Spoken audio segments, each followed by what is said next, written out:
하셔도 저는 된다 이렇게 봅니다. 네, 그러니까 큰 틀에서 보면 이런 것 같습니다. 이미 전반적인 기조와 기세는 잡혔다. 네. 그런데 여기에서 끊임없이 일종의 이런 표현 적합할지는 모르겠습니다만 앙탈을 부리는 거죠. 아니죠, 발악이죠. 발악. 그렇죠. 발악이 맞는 것 같습니다. 네, 발악을 막. 네. 근데 이제 그 권영세 비대위원장의 오늘 아침 속보가 들어왔는데. 윤석열의 하야는 고려되지 않는 것으로 안다. 이제 옳은 방법이 아니다. 왜냐하면 조선일보에서 하야론을 제기를 했거든요. 근데 그것은 아니다라는 것이고 또 하나는 헌재에 대한 공격을 또 계속 하고 있습니다. 국민들이 헌재의 신뢰성에 대해서 의문을 제기하고 있다라는 건데 그런가요? 저는 문영배 재판관에 대한 인신공격이 도를 넘었다라고 보고 보니까 주말 사이에 국민의힘에서 사과 성명을 냈어요. 예. 저도 국민의힘하고 소송을 하나 하고 있는데 국민의힘이 그 이미 다 취하하고 그리고 이미 다 그 언중위에 거쳐서 조정이 끝나고 그리고 이제 그 형사 고소를 해가지고 경찰서에 가서 무혐의 불기소 불송치 결정 난 것까지 다 묶어가지고 민사소송을 또 걸었어요. 5천만 원을. 예. 근데 이제 이런 방식으로 하면서 자기들은 또 뭐 있으면 또 그냥 넘어가고 이런 식인 거예요. 저는 박수민 그 원내 대변인인가요? 그 본인이 왜냐하면 본인보다는 이제 원외 대변인이 쓴 논평이 문제가 됐으니까 사과는 했는데 약간 단서를 달았더라고요. 뭐 우리가 살피는데 부족함이 있었다면 죄송하다는 취지로 이야기 기사를 봤는데 아니 걸핏하면 남 소송 걸어가지고 그렇게 이거 대단히 위험한 신호예요. 왜 우리한테 극우라고 하냐라고 하는데요. 이게 국어의 명징한 표징이라서 그런 겁니다. 뭐 낫지 뭐 이럴 때 사법부를 공격하는 거예요. 최후의 사회적으로 합의된 법률적으로 이런 분쟁의 최후 보루에조차 우리는 불복할 거야. 그러면 이런 서부지방 사태에서 봤듯이 테러밖에 안 남는 거예요. 이걸 어떻게 바로잡습니까? 틀렸다고 하는데 헌법재판소 단심제인데 지금부터 헌재 개개인을 공격하잖아요. 그 집회도 언론의 자유라고 하는데 아니요. 그 도를 훨씬 넘었어요. 헌법재판관 한 명 한 명을 호명하고 거명하면서 밟아버리겠다라고 합니다. 헌재는 휩쓸어버리겠다라고 이야기. 이런 게 극우들이 보여주는 작태예요. 이론의 여지가 없습니다. 작태는 극우대로 하면서 왜 극우라고 하냐라는 건 완전히 모순이에요. 그러면 그 논평의 내용은 뭐냐. 이게 완전 극우 유튜버에서 짜집기 한 거였었던 거예요. 뭘 짜집기 했냐. 문영배 소장 대행이 본인의 대하 고등학교 나왔더라. 진주에 있는 고등학교를 나왔는데 거기 커뮤니티가 있는 거예요. 우리도 뭐 고등학교 카페 있듯이 거기 친구들 안부를 묻는 거를 다른 이런 음란물에 마치 댓글을 단 것처럼 한 거에 논평을 낸 겁니다. 그러면서 행범방이라고 불러요. 대행의 N번방 합성어입니다. 이거 부적절한 걸 넘어서 이거는 진짜 부끄러운 줄 아셔야 돼요. N번방 피해자들이 지금도 있어요. 이게 환기되는 순간 이런 식으로 소모되면 굉장히 큰 이 트라우마로 작용합니다. 그런 데 대한 헤아림이 없는 거예요. 오로지 눈앞의 정치적인 이익, 당리당략을 위해서 국민의힘이 총동원돼서 이런 논평까지 내는 거예요. 이거는 국민의힘이 잘못 가도 완전 잘못되는 길로 간다라는 하나의 표시고 이래서는 국민 마음 못 얻습니다. 이래서는 조기 대선 주자들이 아무리 분주하게 움직여도 국민 표를 정말 단 한 표도 더 중도층 표 못 갖고 올 거예요. 그러니까 제가 어제 뭐 정치인을 만났는데 그 얘기를 하는 거예요. 파면 결정이 내려지면 그 순간부터 윤석열 스스로 와, 이 나쁜 놈들이라고 할 정도로 외면당할 거다. 그게 국민의힘이다.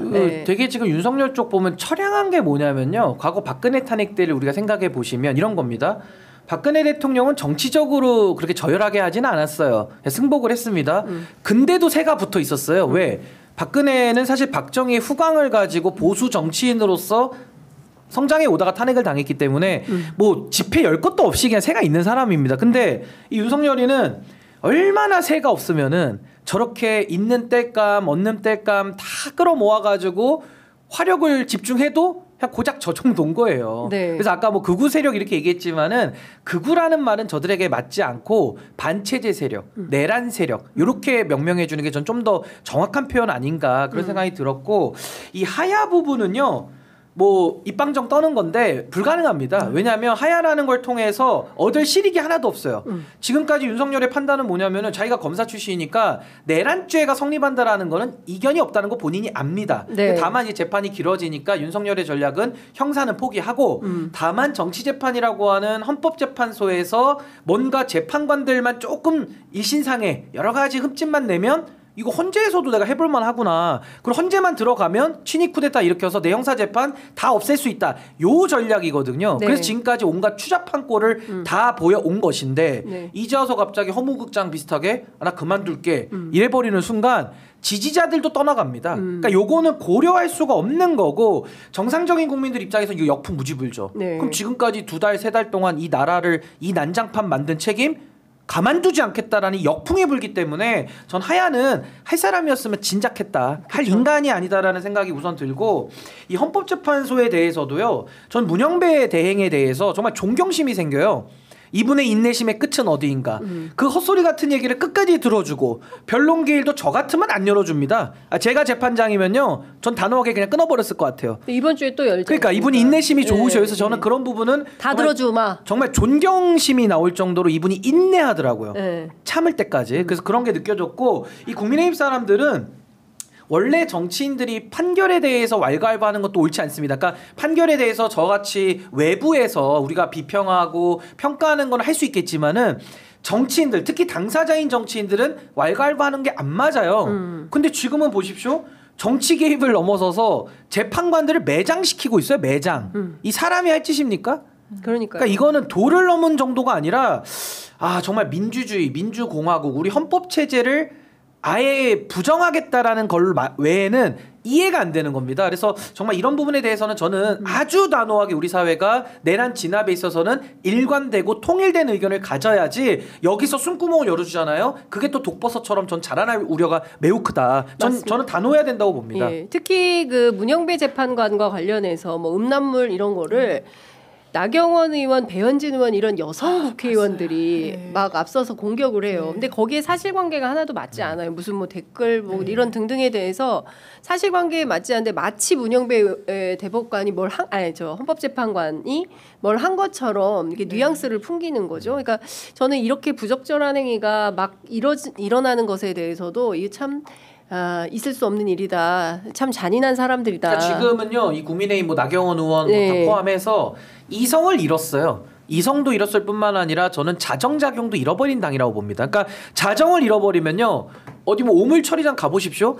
자정이 안 돼요. 약품 뿌려야 됩니다. 약품 안 뿌리면 원래 물이라는 거는 흘러가면서 뭐 자갈도 들어오고 오물도 들어오면 씻겨내면서 물이 맑아지는 걸 우리가 자정작용이라고 네. 필터잖아요. 이건 필터가 고장났어요. 그러니까 약 뿌리지 않으면 안 되는 거예요. 그러니까 우리가 이제 그 하수 처리장 가보시면은 하수종말 약을 뿌릴 처리장에, 수밖에 없거든요. 화학약품을 자정이 안 돼요. 딱 그 세다. 상황 아니냐. 전 그렇게 봅니다.